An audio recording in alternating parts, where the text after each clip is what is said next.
इस दिल्ली मॉडल में देश में सबसे कम महंगाई है और हाईएस्ट पर कैपिटा इनकम है। इस दिल्ली मॉडल में 200 यूनिट बिजली फ्री है और उसके ऊपर देश की सबसे सस्ती बिजली है। इस दिल्ली मॉडल में पिछले 10 साल में लगभग 30 फ्लाईओवर रेडी हो चुके हैं जो एस्टिमेटेड कॉस्ट के नीचे थे और 557 करोड़ की बचत हुई।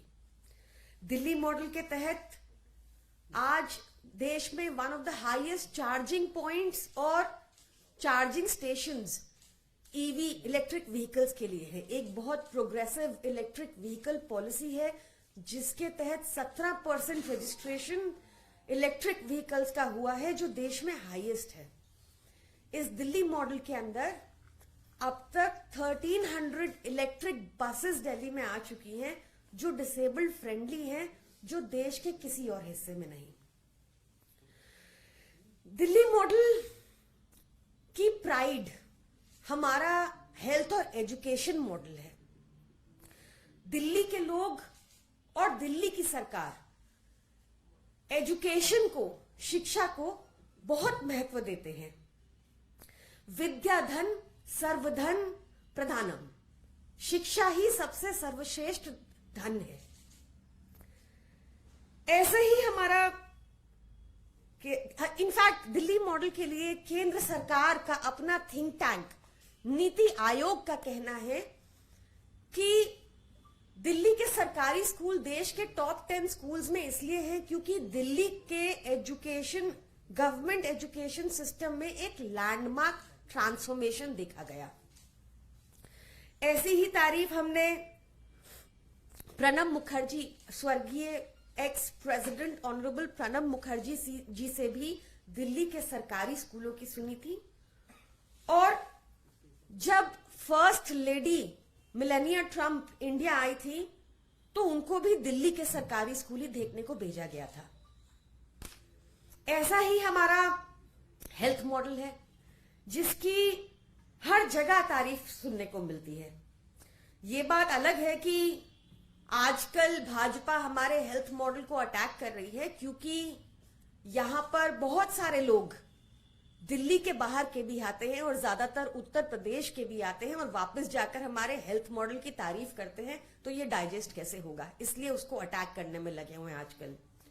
हमारे हेल्थ मॉडल की आपको ध्यान होगा, यहां भी ये चिट्ठियां लगी हुई हैं कि कितनी तारीफ हुई कि ex UN secretary general late Kofi Annan ji या फिर एक्स चीफ यूएन बन की मून जी, दोनों ने ही बहुत तारीफ की थी। बन की मून जी ने तो यह भी कहा था कि प्रधानमंत्री मोदी को भी यही मॉडल को आगे लेके जाना चाहिए।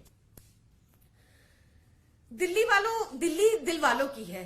हमारा यहाँ पे आप देखेंगे कि हर प्रदेश के अंदर से, हर स्टेट से, हर सिटी से, ना ही देश के अंदर से बल्कि देश के बाहर से भी लोग पढ़ाई के लिए, इलाज के लिए, नौकरी के लिए भारी तादाद में आते हैं और दिल्ली सबको एक्सेप्ट करती है।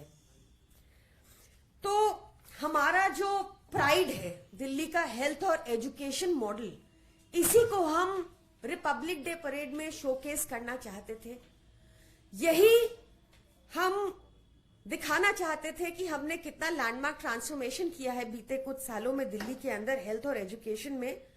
पर बहुत अफसोस की बात है कि ये होने नहीं दिया गया। ये भाजपा की गंदी राजनीति नहीं तो क्या है कि आप लगातार पिछले 5 वर्षों से देखिए कि भाजपा शासित असम को, भाजपा शासित उत्तर प्रदेश को, भाजपा शासित उत्तराखंड को, भाजपा शासित गुजरात को लगातार मौका दिया जा रहा है। पर इस बार भी पिछली बार की तरह दिल्ली और पंजाब दोनों को एक्सक्लूड किया गया है। आई विश कि प्रधानमंत्री मोदी का भी दिल दिल्ली वालों जितना बड़ा होता और वो हमें ये शोकेस करने का मौका देते गणतंत्र दिवस पर। दिल्ली देश की राजधानी है, हमारी प्राइड है हेल्थ एंड एजुकेशन मॉडल, और हमें ये मौका मिलता कि हम देश के सामने अपना मॉडल गणतंत्र दिवस पर शोकेस कर पाते। Thank you. ये आप लोग को सूचना केंद्र सरकार की तरफ से मिली कि दिल्ली बाहर एक बार भी चल रहा है, सॉरी, से इट अगेन। ये कैसे सूचना आपको मिली कि इस बार भी दिल्ली को बाहर रखा गया और कारण क्या बताया गया? कारण कोई नहीं बताया गया और पंजाब को लेटर इशू हुआ है of the list of people जो 4th राउंड में क्वालिफाई किए हैं, उसमें दिल्ली और पंजाब दोनों का नाम नहीं है।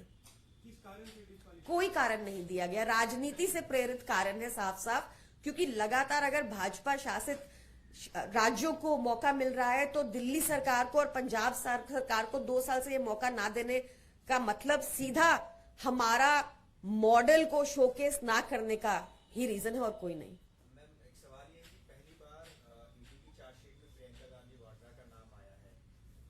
आपके नेताओं को भी ईडी, आप ये आरोप लगाते रहे कि ईडी निशाना बना रही है केवल के कहने पर, इस पर आपका कहना है कि प्रियंका गांधी का पहली बार ईडी में नाम आया है चार्जशीट? देखिए, मैं इस केस की डिटेल से अभी अवेयर नहीं हूं, मैं इसको पढ़ूंगी तब मैं इस पे कमेंट कर पाऊंगी। पर निश्चित तौर से विपक्ष पे जो कानून लागू हो रहा है ईडी का, वो है गिल्टी अंटिल प्रूवन इनोसेंट, और बाकी देश में लागू है innocent until proven guilty. Priyanka ma'am, Sam Pitroda Congress के प्रॉपर्टीज इंचार्ज हैं, कॉन्टिन्यूसली ईवीएम को लेकर बहुत सवाल उठा रहे हैं। एक फॉरन की रिपोर्ट का उन्होंने बार बार जिक्र किया है कि भाजपा जो दावा कर रही है कि 400 प्लस सीट्स आएंगी, वो तभी मुमकिन हो सकता है जब ईवीएम के साथ छेड़छाड़, अदरवाइज ये मुमकिन नहीं है। मैंने Endorse such comment?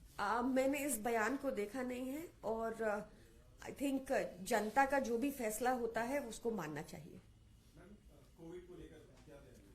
कोविड को लेकर कल ही सौरभ भारद्वाज जी ने बताया कि जो वेरिएंट है वो बहुत माइल्ड वेरिएंट है जो आया है और इसमें घबराने की कोई जरूरत नहीं है। दिल्ली सरकार पूरी तरह से बेड्स को लेकर, पूरी तरह से मेडिसिन को लेकर पूरी तरह से तैयार है।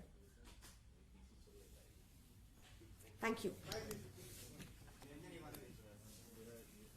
आज ही पे बाइट करेंगे।